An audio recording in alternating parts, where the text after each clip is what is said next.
You give it a little bit of a bump here, Chuck. See if you can. I don't know if the truck's gonna shut you off.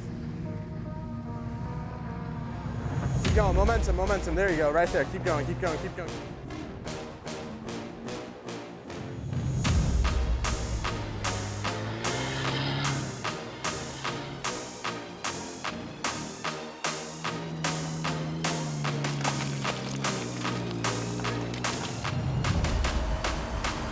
I don't like driving on sand, especially downhill. I'm a little bit freaked out right now.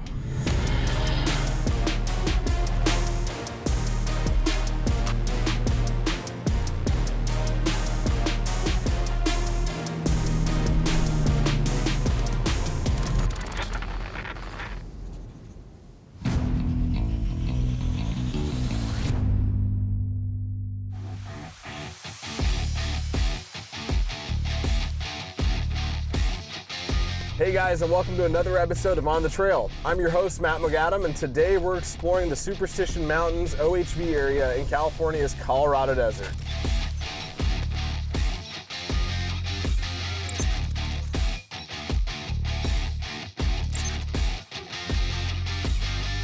When someone mentions Superstition Mountains, a lot of people tend to think of Arizona, but don't be fooled, we do have our own Superstition Mountains right here in California. Now, this actual mountain range is only about 6 miles long and 1.5 miles wide, so it's not a giant area, but it is an absolute playground for off-roaders. And people come out here with all kinds of vehicles like ATVs, Jeeps, Razors, UTVs. So right now we're driving on some sand dunes that are on the south-facing side of Superstition Mountains. We're kind of just following the edge of the mountains right now, where we're gonna get to Sand Dam, which is right in the middle of the range. And from there, we're gonna try to cross over and make our way towards the north side of the mountains.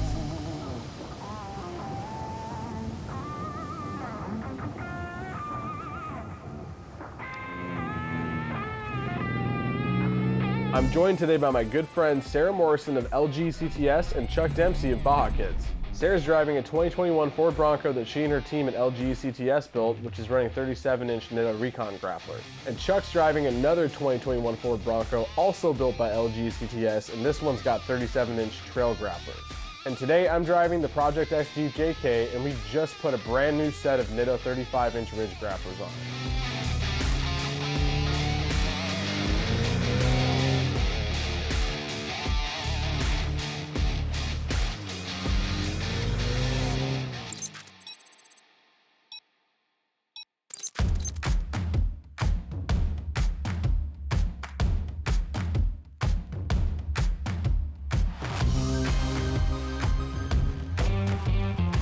All right guys, we made it up here to the top of the Sand Dam, which is actually right down over there.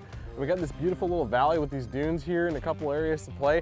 You know, it's funny, I was driving the Jeep through here and I just remember like really how it's not a very conducive sand vehicle, and I'm not really the best sand driver either, so it's like a little scary to drive this thing. You don't really know which way you're going, and sometimes the sand kind of kicks you over one way or the other. Sara, you've got some more experience driving sand dunes. I saw you doing those berm shots of the Bronco. It looked a lot easier for you. I grew up going to Glamis and riding in sand and stuff, but I think one of the things that people always have to remember in sand, you need to keep your RPMs up. If it starts to kind of bog down, you want to start to turn and then try and get on it and keep on it. Absolutely. Chuck, do you have anything to add to that in terms of sand driving? Like if you don't know where you're going, some of the wind creates like almost like a cliff, right? And you just don't want to drive off the cliff because then you're going to be in big problems. So if there's something where you can't see, then maybe veer another way and do exactly what we're doing right now. We climbed up here to make sure we can go over these walls, and it's a lot safer and a lot more fun.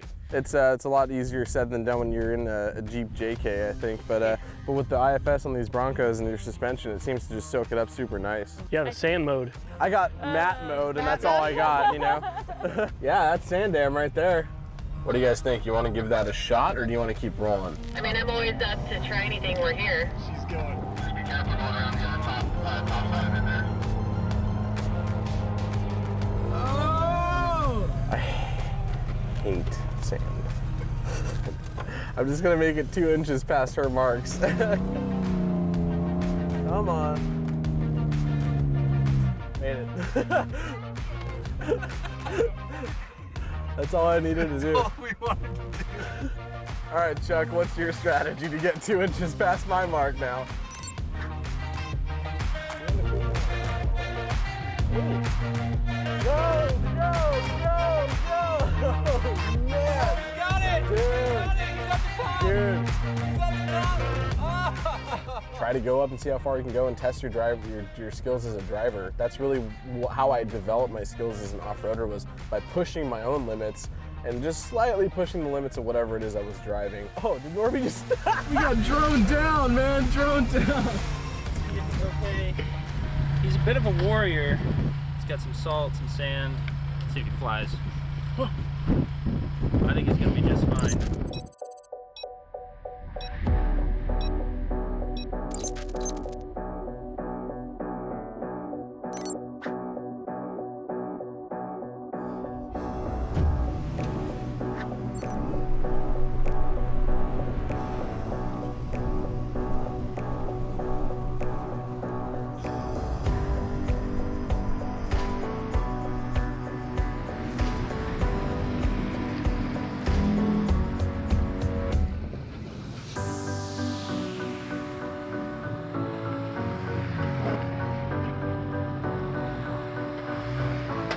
All right, guys, well, we just broke for lunch, and while we were making our way down into this wash before we got over here, I was hearing some coil binding or a little bit of popping sounds coming from the front end of the Jeep here. So I wanted to check it out after we had a bite to eat. And I thought it was a great opportunity to talk about the different types of jacks that you can use when you're off-roading. So we have 3 different setups right here in front of the Project X Jeep. Right here in front of me, we got the floor jack. This is the Pro Eagle floor jack. It's a little different from your normal floor jack, and we'll get into exactly why. And then on the Jeep itself here is the ARB jack. It's just called the jack, and it looks similar to a high lift jack if you're familiar with one of those, or a farm jack, but this has got a little bit of a twist to it. It's actually hydraulic, so it's actually a lot safer than the mechanical motion of pumping up a hydraulic or a farm jack or a high lift jack. But then the third one we got here is what you would find like a factory OEM jack that you find inside these vehicles.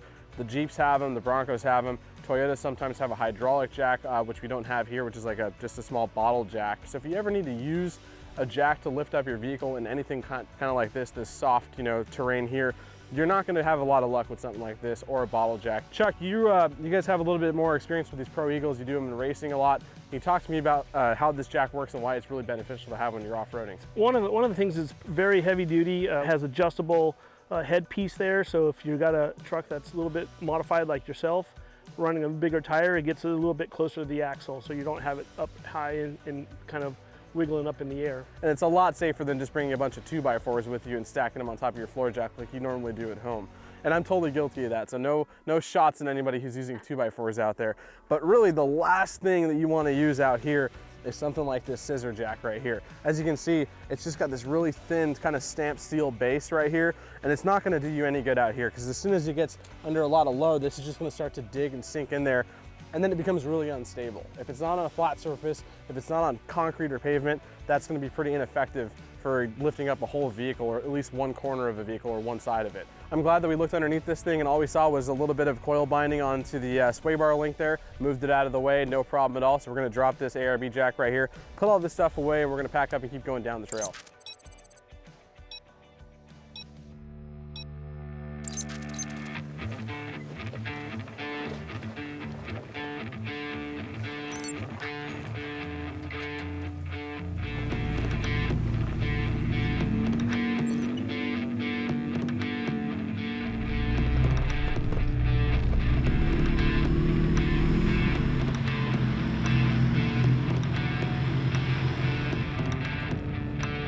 Got a hard right-hander over here, but we got some boulders, it's uphill. I'm fine. It's good. I don't know if we're going the right way, but who cares? It's a playground. Superstition. We're feeling superstitious. Why are you still filming?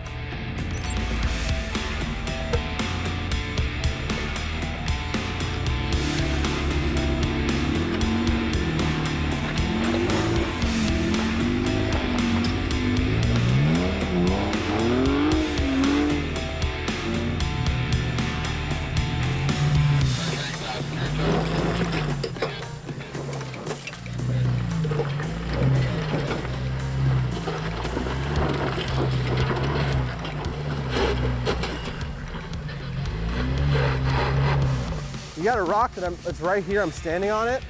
Your back tire is just not climbing because it's soft on that side. It's just turning that one tire, not turning this one. So if you're able to give it a bump to get this back tire up onto this rock, just enough momentum to get you up here, the rest of it's a cakewalk. It's just this one rock. There you go, just like that. Keep going. Yeah. Keep going. Oh, you almost had it. Nope. Stop. That's how an axle breaks right there. There's a bump and it got up there. It stops because the wheels are off the ground, so it won't let it drive forward. Talking 37 Baja 1000s. He's got this. Like we put some computers right here. That's why the trophy truck just go. Let me give it a little bit of a bump here, Chuck. See if you can. I don't know if the truck's gonna shut you off.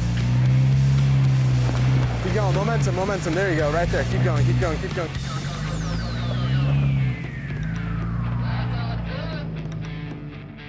One down, one to go.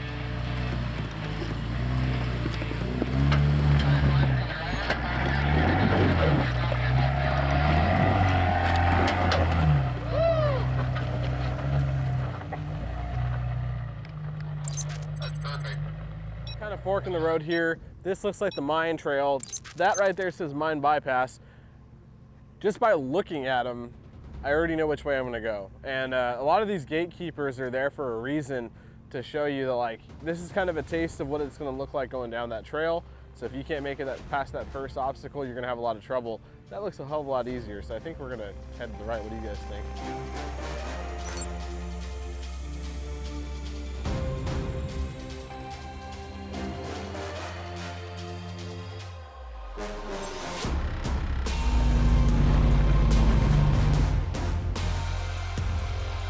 I'm watching it. Keep coming up, that's good, right there. Keep that momentum, Aaron, have an exit. Good. Keep her coming. Yeah, you're looking good, Sarah, right there. Hold that line, come passenger just a tad more. Yeah, right there, passenger, straighten it out. Nobody's gotta wait for me.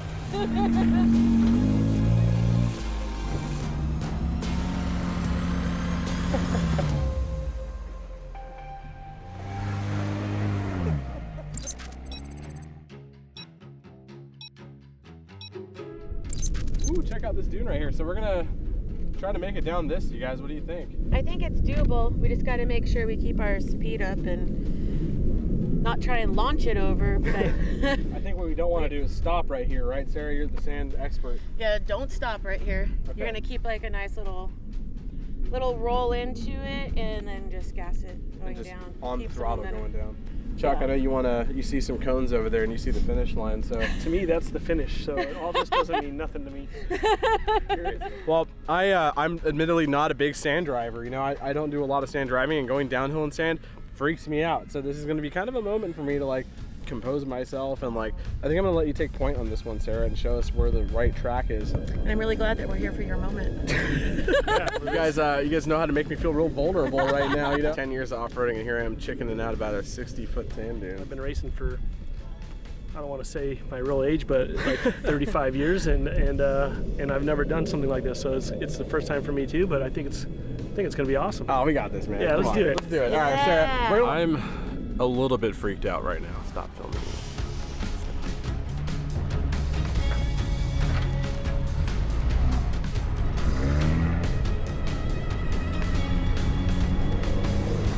Real decent amount of speed. There you go. Not too much.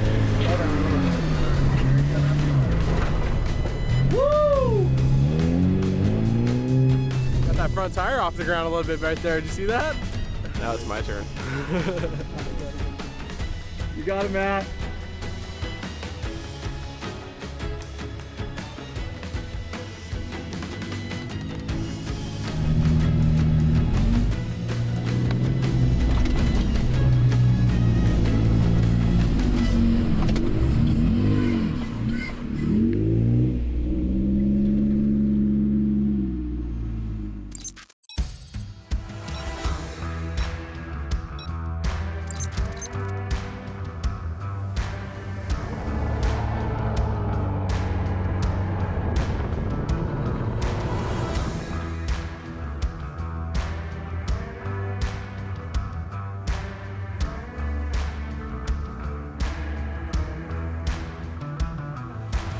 All right, well, what a day. Chuck, what'd you think today in Superstition? That was awesome, man. I just never imagined all that kind of rock trails and canyons were back here. You know, we come here all the time to test out for the trophy trucks, and it was really fun. Yeah. Super cool. And Sarah, you look right at home in the sand and the rocks, so this is kind of like your bread and butter out here. Yeah, I didn't even know that this even existed, and it's literally right in my backyard. So definitely be putting this on the list to come and check out more trails. Definitely a great place to come back and have in your back pocket if it's too busy in Glamis or Ocotillo one weekend. And that's really what I loved about all the diverse trails out here. So thank you guys for bringing these awesome Broncos and showing us how they do in all these different types of trails. We had rocks, we had sand, we had everything you can want out here in the desert. It was really cool to see that. So thanks for coming out here with us. And we also want to thank Nitto and Driving Land for having us make this show. We have a lot of fun making these episodes. And if you guys had a lot of fun watching, be sure to like, subscribe, and comment. And if you have a place we should go doing on the trail next, drop it in the comments. We'd love to come out to your backyard and do an episode out there. But that's going to do it for us from today here in Superstition. We'll see you guys next time on the trail. Until next time, man. Awesome.